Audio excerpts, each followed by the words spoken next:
आसंता काली हूँ सुदशा व्रत। तो सुदशा व्रत स्पेशल आम आज बनइबा मंडा पिठा पुर दिया मंडा पिठा से भी पुणी सुजीर। जो मैंने चाउलर पुर दिया मंडा पिठा करना से सुजी पुर दिया मंडा पिठा को ट्राए करें। मुझे गोटे कड़ई नहीं जाइए 2 ग्लास जी पानी अल्प टी चीनी दे देइछि माने 2 चमच जी चीनी गोटे चुटकी लुण दे देइछि अल्प टी घी दे देइछि। बर्तमान आम ये पानी घी चीनी को या भल भाव फुटा छाड़ा जितेबाला यहाँ भल भाव फुटीज से आम ए आड करवा गोटे ग्लास सुजी को। तो गोटे ग्लास सुजी पाई 2 ग्लास पानी नियंतु 1:2 मेजरमेंट हिसाब से गोटे हाथ में सुजी को पकातु आ गोटे हाथ में गोलातु। गैस फ्लेम को ये टाइम स्लो रखी दिंतु।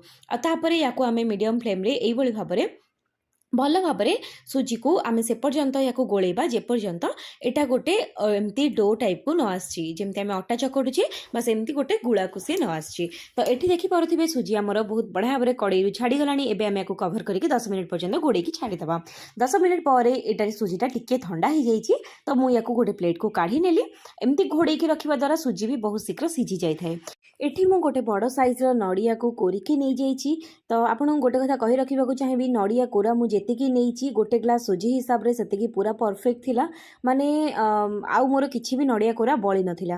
तापरे मु एथरे देई देबी 3 बड़ चामच जेतिकी चीनी। आपण आपणक हिसाब रे मिठा को कम बेसी करि परिबे। जदि आपनको अधिका मिठा खाइबा को पसंद ताहले 3 बड़ चामच चीनी बदले आपण 5 चामच किबा 6 चामच देई परिबे। तापरे एथरे गोटे इलायची को मु भल भाव रे भांगी पकई देली जोटा कि अलैच ताको आमे से पर्यंत माने भाजीबा जे पर्यंत एटा एमतिया कलर को न आछि। टिके ओदालिया ओदालिया थिबो बेसी आपण याको झुंझुनिया करिबेनी नहले तो एटा पूरा हार्ड हो जिवो। तो एठी आपण देखि पारथिबे जंतणी आमर वर्तमान एठी रेडी। तो जंतणी हल्का हल्का टिके उषुम अछि माने हाथ को अल्प टिके टिके उषुम लागुची ताको भल भाव में चकटिके ए भलिया गोटे पूरा चिकणिया डो बनै सारिबा परे छोट छोट गुळा करिकी आमे वर्तमान कोन करिबा पानी हाथ हो जिवा भल भाव में। खास करिकी बुढ़ा आंगुठी आपण भल से पूरा पानी लगेबे जेमति कि आपण आंगुठी जंतणी न लागे।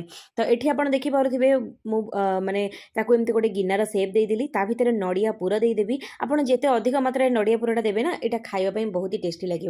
जिते कमेकी देवे से टेस्टी लगभग किंतु जदि अधिका देवे ना खाई माने जिते खाइबे आपण तो पाटी को पूरटा बाजिवो।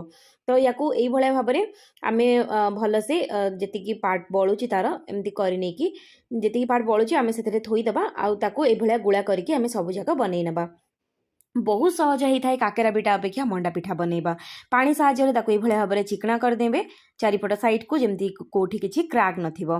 देखि पारुथिबे एठी पूरा प्लेन ने हमर मंडा पिठा एठी बनिकी एकदम रेडी।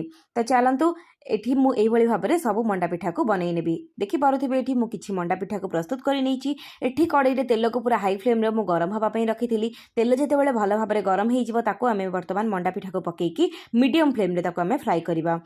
मने रखिथिबे बेसी स्लो फ्लेम करिबेनी कि बेसी हाई फ्लेम करिबेनी। स्लो कले बेसी तेल पई जिवो हाई कले सेटा भितरटा माने टिके कंचालिया कंचालिया लागिवो। तो ताको से पर्यंत फ्राई करिवे जे पर्यंत एमति कलर न आसी बाहरटा टिके क्रिस्पी न होइछि। तो पाखापाखि 3 मिनिट पर आमर मंडा पिठा वर्तमान एठी बनिकी रेडी। तो आशा करुछि आज रेसिपी आपण मानकु निहाती भाबरे पसंद आसीथिबो। मां के पाखरे याको निश्चित भाबरे भोग लगांतु। वीडियोटी केमते लागे मते कमेंट सेक्शन में कमेंट करी निहाती भाबरे जणेबे। भल लागिथिले चैनल को गोटे सब्सक्राइब करबा पई जमार भी भूलंतुनी।